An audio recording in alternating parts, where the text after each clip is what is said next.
Hi guys, it's Claire Akin with the Houseplant Resource Center, and today I want to talk to you about peace lily care tips. And so peace lilies are one of the most popular houseplants out there.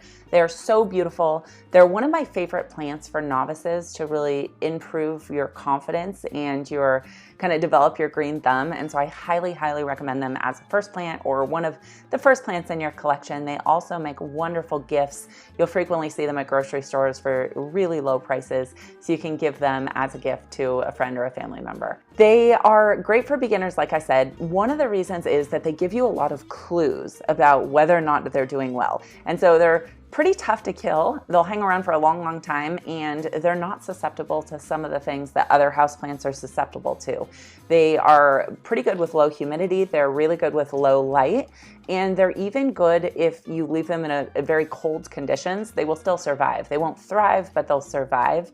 And so for this reason, it kind of rules out a lot of the things where if your plant dies, you wonder what happened. With a peace lily, they're not going to die from very many things, and so it just lowers the list of things that you have to worry about going wrong for your plant. It's a perennial plant, meaning that it has beautiful flowers in the spring for a few months if it's really healthy, and the rest of the year it doesn't have flowers. It just lives, throughout the year with dark green glossy leaves.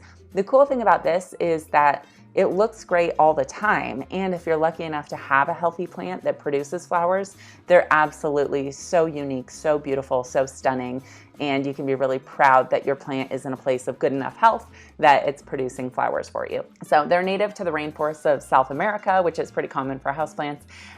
They are great for cleaning the air in your home, which is really cool. So they absorb chemicals like formaldehyde, smoke, toxins, things like that, and they release pure oxygen. They can remove odors or chemicals from your home, and so they're just a really great thing to improve the aesthetic of your home or office and to clean the air for you.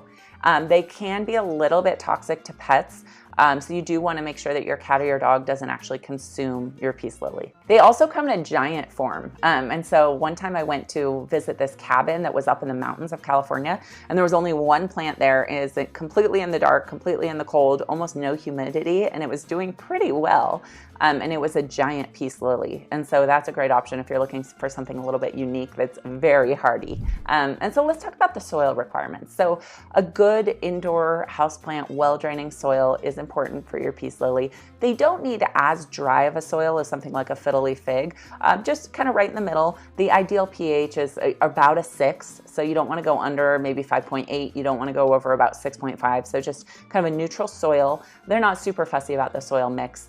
Of course, you want to make sure they have drainage holes and that they're in, when you get your new plant, repot it into a good houseplant soil so it has room for the roots to grow, and make sure that it has those drainage holes so that it can kind of drain out and dry out in between waterings. As far as fertilizer goes, they like a nice balanced fertilizer, and so we have something called indoor plant food that is really unique because it's balanced, but it also is gentle so that you can use it every single time you water your plant. What you do is you take 1 teaspoon of the indoor plant food, you put it in your watering can, and then you water as normal every single week or however often you water your plants. And that way they get this gentle dose of nutrients instead of a big hit, and it's almost impossible to over fertilize and burn your plant using this product. So let's talk about watering. Watering is really where I see plants, peace lilies in particular, kind of having problems. You don't want to overwater your peace lily. They are pretty resilient to underwatering, so I would err on the side of underwatering if possible.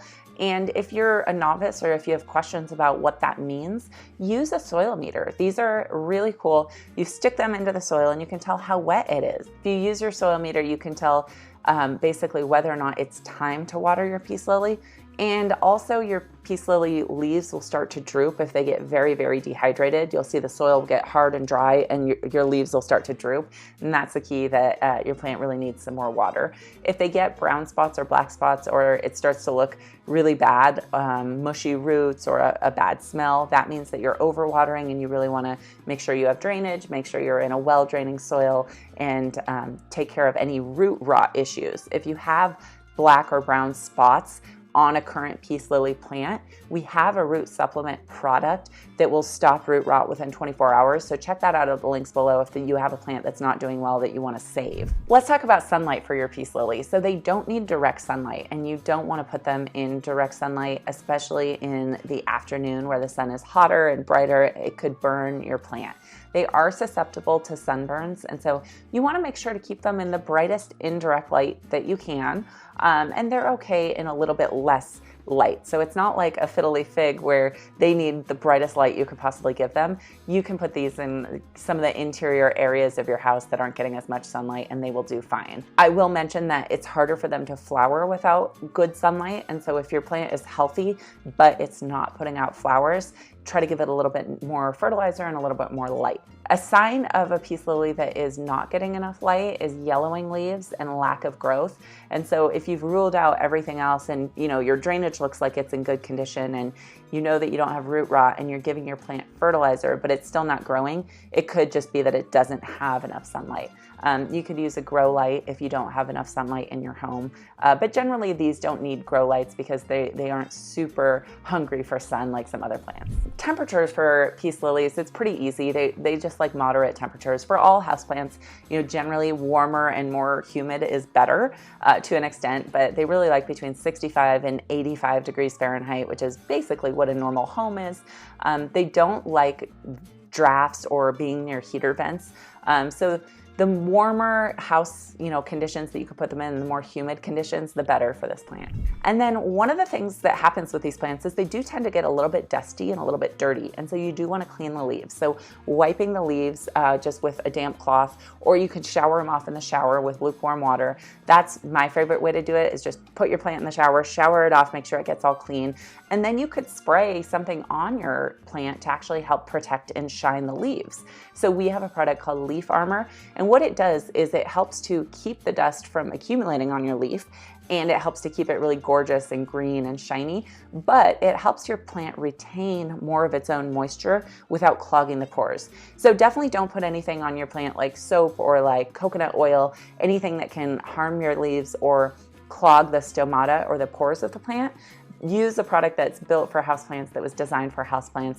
And it's just important to make sure that you keep your leaves clean, and then do something to protect them and to make them a little bit glossier if that's the look that you're into. So that's pretty much it for care tips for peace lilies. I love this plant. They are stunning. They're beautiful. It's a great plant to start with. Just follow these tips, and it's pretty easy to troubleshoot if something is going wrong. So like I said, black spots or brown spots or dropping leaves, you're watering too much and you need to treat for root rot. And check your drainage. Yellow could be, lack of light or kind of lack of fertilizer. But other than that, if you give them indirect light, you feed them, you don't water them too much, but you water them enough to keep them from getting droopy, they're going to do really, really well for you.